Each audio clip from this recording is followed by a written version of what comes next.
Back in April of 2013, I went through something that I haven't been able to talk about. I was paid a significant amount of money to stay quiet, in return for signing a 10-year agreement to shut the hell up. Now that the time is up, I've considered my options. I could just let this go and never speak of it again. I won't gain anything from speaking out, and I got a lot to lose. But then again, this is just an anonymous post online. Words have less meaning that way. West Virginia. It was hotter than usual, without a whiff of wind. I was coming home from a visit to my aunt. She'd broken her leg and couldn't leave her house. I was making my way back home, taking the I-64 out of Lewisburg. It started with the radio. It was playing that one Macklemore song I'd heard 100 times over. The sound was cutting in and out in a quick staccato, then disappeared completely. I could hear cars honking up front as a line began to form. There was a sway in the trees, as if greater and greater pressure was being put on them. I could hear wind rushing against the left side of the car, forcing me to pull the other way to compensate. I closed the sunroof as a dust cloud blew past, staining the windshield. Then a rumble. It sounded like thunder, but from the ground, like a groaning bellow, growing louder and clearer by the second. As it reached its peak, I could see trees toppling over. A small Kia got pushed off balance and swerved off the road. As the sound died down, the road devolved into chaos. Some were desperately changing lanes, others were stepping on the brakes. I got my door scraped as the car behind me sped past. The radio was playing an automated message, a local emergency alert, referred to as a geological event. We were asked to turn off all air conditioning, slow down, and divert to the nearest exit. It repeated in a monotone voice. Geological event, no air conditioning. Slow down, divert to nearest exit. Minutes passed. There was a line forming further down the road, police officers blocking the lanes in all directions, leaving a highway exit as the only option. Some folks were trying to push past the barricades but were forced back at gunpoint. I could see officers wearing gas masks and riot shields. We were waved in. I followed the exit and got directed to the right. There was an open field that was used as a sort of impromptu parking lot. Cars were being waved in and parked in a way that boxed us in, leaving no room for us to open our doors in either direction unless we got parked at the edge. 4 lines of cars with about 10-15 vehicles per line. Surplus vehicles were directed further down the road. The place was packed. I got stuck in the second row, about 6 cars in. Pretty much everyone around me were on their phones. I didn't have anyone to call, but there seemed to be an issue getting a signal through. The radio was still repeating the emergency message. Voices were getting louder. A man 2 cars to my left leaned out of a gap in the door, screaming at the officers to answer his question. They responded immediately with a warning shot straight into the air. "Stay in your vehicle," they screamed. "Lock your doors. I'm not telling you again." A couple of folks were filming, but there seemed to be trouble uploading.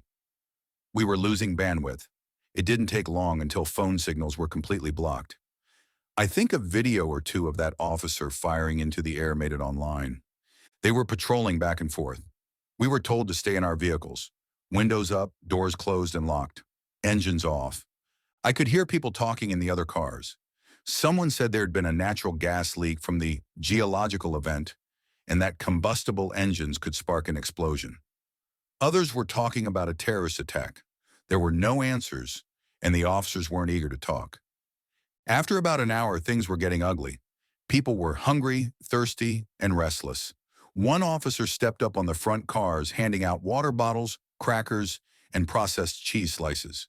He had to step from one car to another, denting the hoods with his steel-tipped shoes. They were also handing out thick black plastic hygiene bags for people who needed to relieve themselves. "Use them, seal them, drop them out the door, then lock up and wait." I'd crawled into the back seat, pulled down my cap, and tried to relax. I'd been playing some games on my phone, but the battery was running low. I wanted to save some, so I settled for having a nap instead. The sweat was stinging my eyes, not because of how warm it was, but because of how nervous I was. No matter what I did, I felt trapped, and the car felt smaller and smaller. I couldn't get out if I wanted to, and it physically hurt me to think about how little control I had. Is that what claustrophobia feels like? A couple of officers were discussing something by the front line. One of them had a white cotton glove on, which he used to wipe off the hood of one of the front cars. The glove was taken off and put into a bag, which in turn was sealed with a hot air gun. I was getting the impression that our cars had been covered in something. I wasn't the only one considering it. There were two college kids in the car to my left, and they were discussing it too. Anthrax, one of them said. Gotta be. Nah, gold dust, the other chuckled. They don't want to share. You know what? The first groaned. I honest to God hope you're right. You're not, but I hope you are. Fuck you. I joined in the conversation shortly after. I offered another explanation. Something combustible. Something that might blow up if we started our cars. They were willing to consider this. The car behind me couldn't hear us, but the driver held up a notebook with the text. If we don't know what, it's going to be aliens. I couldn't tell if they were serious, but they weren't laughing about it.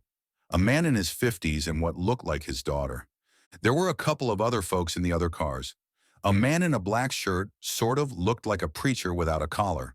Two middle-aged women with a kid in the back seat. A fat man blaring Johnny Cash from his stereo. A couple with a teenage son who couldn't stop drumming on the windows. We'd been stuck for about 2.5 hours when a truck rolled in. One of those with a large water tank. It was unmarked, looked civilian.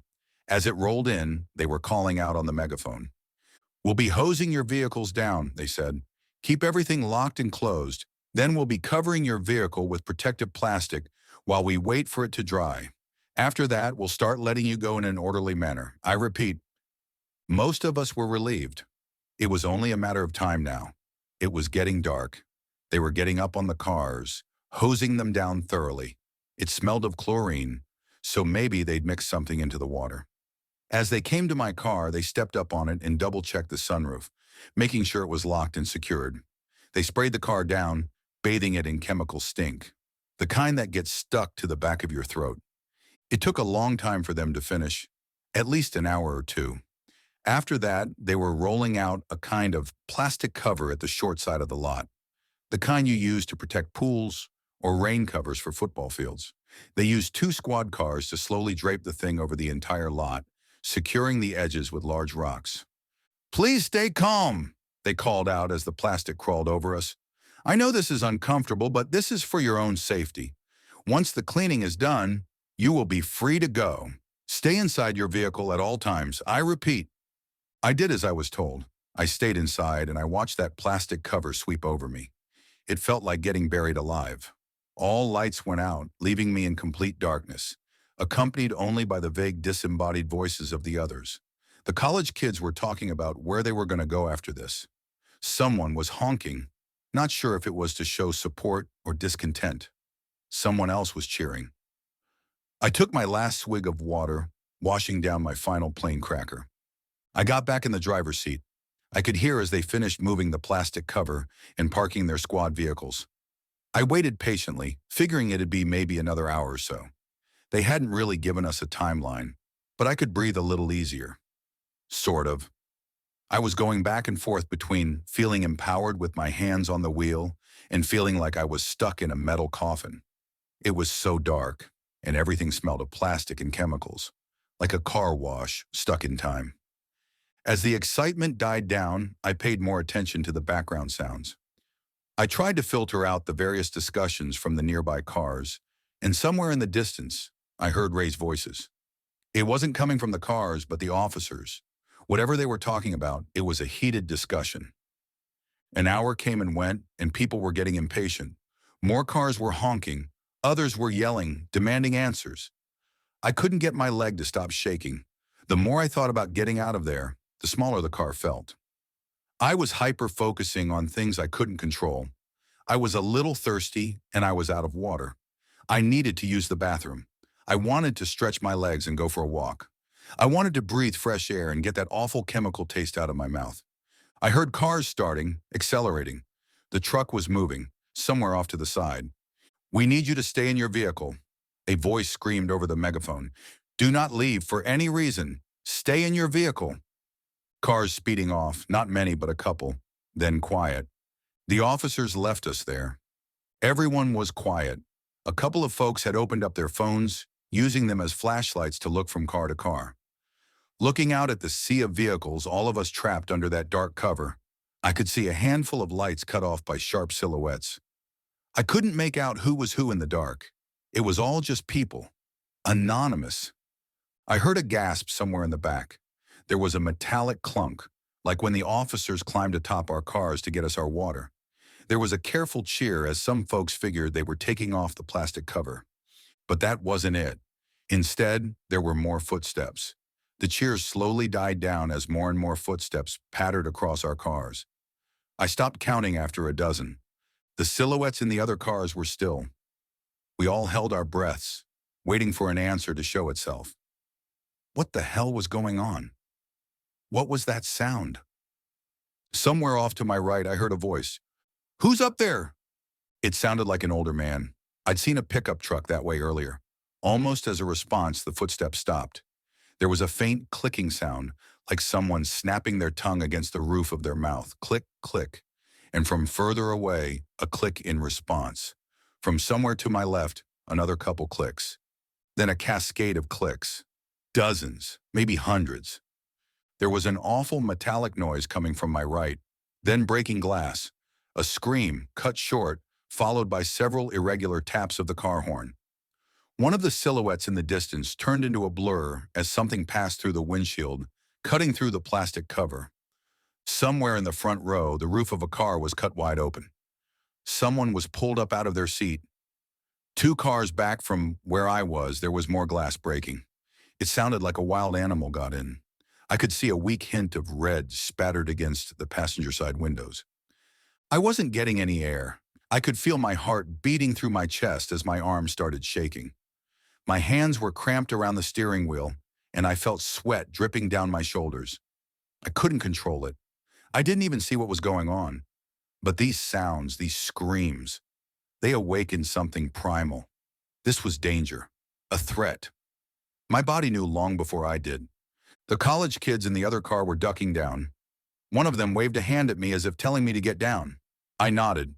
I scrambled into the back seat. I couldn't see where I was putting my hands or my feet. Everything is different in the dark. As I tumbled my way over, my foot accidentally tapped the car horn. It was a quick tap, a fraction of a second, but to me it was the loudest sound in the world. I was lying on my stomach in the back seat, and within seconds, something heavy climbed onto the hood of my car. I could feel the car buckling. It was much heavier than the man who'd passed out water bottles. I held my hands in front of my mouth to stop the panting, but I just ended up snorting up sweat instead. My nose stung as I bit my tongue, listening to every metallic groan as whatever was outside moved and shifted. Click, click, and from behind my car, a click in response. There were no lights being held up anymore. Everyone was cowering, going quiet. I pushed myself up against the door behind the driver's seat, trying to make myself as small as possible.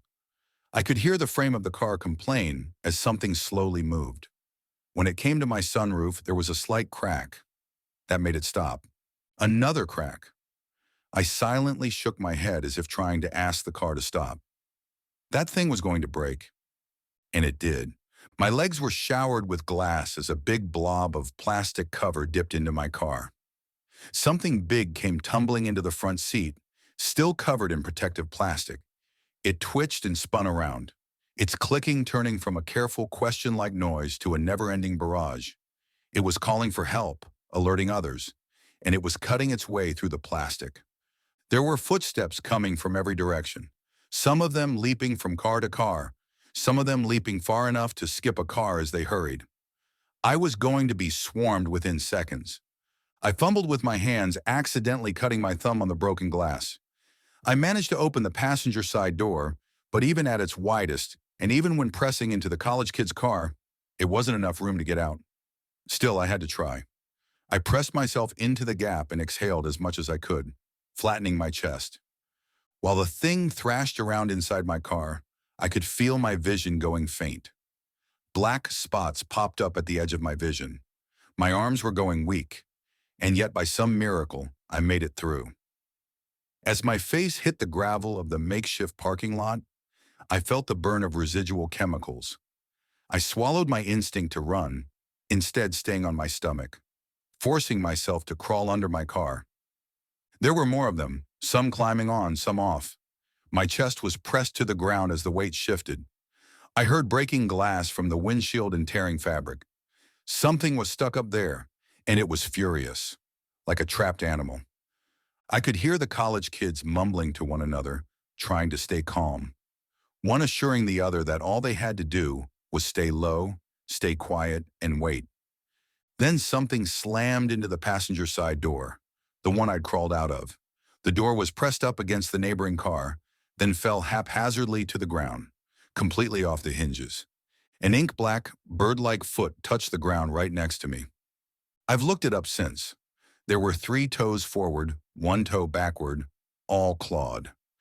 Anisodactyl feet, similar to that of many birds of prey, except larger than a human foot and with smooth, oil-slick skin. It must have been heavy, at least 400 pounds. If the clicking noise came from its mouth, I can approximate that it was somewhere around 6'7" to 6'9", or taller. It could have been hunched over. How it managed to walk in the gap between the vehicles is beyond me, but I suspect it was very thin. It daintily walked from my car to the others, as if scanning for something. I could barely see anything in the dark, but this thing seemed to navigate it perfectly. It didn't bump into anything. There was a tap on the glass of the car behind me to my right, and someone got startled. A short scream, and the hunt was on. This time was different. It must have caused some kind of chain reaction, as all of a sudden the plastic cover was getting torn up left and right. People were clawing their way out of their cars. I heard someone kicking against their windshield. Another was trying to open their door. I could hear it slamming against the side of the car next to them. And off in the distance, there was gunfire. Just a couple of shots. The college kids in the car next to me slammed their doors open and followed my lead. They rolled onto the ground and under their car. There was a little more light coming in as the cover had been torn above. Their faces were red from tears, and one of them was desperately trying to call for help on his phone. The other grabbed the phone out of his hand. A short scuffle ensued, ending with them putting on a ringtone and sliding the thing as far to the left as they could. Whatever car that phone landed under was demolished. Every window broken, every passenger gone. I could hear the grinding as a seat was ripped in two and thrown away. In a matter of seconds, an entire vehicle was torn to pieces as a dozen of those things swarmed it. "Shut up!" one of the college kids repeated. "Shut up, shut up, shut up!" Something reached under my car. It scraped against the sole of my shoe, tearing a hole all the way to my big toe. I hurried forward, scurrying like a lizard. The college kids noticed and followed suit. I don't think they thought about it too much. It was just movement, and they went for it. I made it 2 cars down before I got stuck. There was something dark in the way, and I couldn't get around it without exposing myself. I couldn't see what it was, but it didn't take long for me to figure it out. There was a meaty crunch, as if someone was biting chunks out of a piece of meat. It was struggling to get through the fabric of their clothes, making a snapping noise as threads gave way. A pool of blood rolled under the car, staining the tip of my fingers. It was still warm. One of those things were eating a victim. I hunkered down, trying to remember to breathe, and I stayed there, waiting for a chance. Any chance. I must have stayed there for at least an hour, hearing every bite, every crack of bone and snap of sinew, satisfied clicking noises. As it finished its meal, it wandered off, dragging the remains along. They were moving forward. Something heavy walked over the car I was hiding under, dragging a body along. Slowly, the footsteps disappeared. It was quiet again, and in that quiet, I found my footing. I made my way to the edge of the plastic cover. I listened one final time, pushed one of the weights away, and slipped through. They were gone, and I was out. I could feel my chest growing lighter, allowing me to breathe. I wanted to cry from relief. A breeze was picking up, drying the sweat on my brow and carrying the smell of grass. Stepping back, I turned towards a sea of cars to see how bad the damage was. And then I saw one. It was a bit off to the side, perching on top of an old Honda. At a glance, it looked like a tall person, covered in a slick black ink. But looking closer, you could see the strange bird-like feet, the pointed nails, the long row of shark-like teeth on a mouth that was far too wide. I froze. The thing rose to its full length, easily over 7 feet tall. It looked ready to pounce on me. I had nothing to defend myself with. I couldn't make any sudden moves. I wouldn't even be halfway under the car before that thing would be over me. 100 thoughts raced through my mind, but there was nothing I could do. I was out of options. But the thing just looked at me. It raised a slice of raw meat. Blood dripped onto the plastic cover. It looked at me curiously, taking a bite. Then, as if nothing had happened, it wandered off, satiated. I was left there, shaking like a dry leaf. And with the last of those things gone, all that was left was the panic. It didn't take long for the officers to return. The plastic cover was removed, but we couldn't go home. Not after this. Some folks signed a waiver and were let go immediately. They weren't allowed to talk about what they'd seen, and in return, they'd get a hefty sum of insurance money. Others demanded answers and were taken into custody for obstruction of justice. A few others still were too panicked to make any kind of sense and had to be checked out by medical personnel. A total of 14 people died. It was described by a combination of causes: a traffic pileup, carbon monoxide poisoning, animal attack. I think there was something about an escaped convict, too. Excuses all over the place, and the times were all wrong. Spread out through a couple of days to more smoothly blend into accident statistics. And if you wanted to go home and get your insurance money, you had to sign a non-disclosure. I did too. I know the college kids did as well. Goddamn miracle they made it out. But I saw them. 34 cars had to be towed.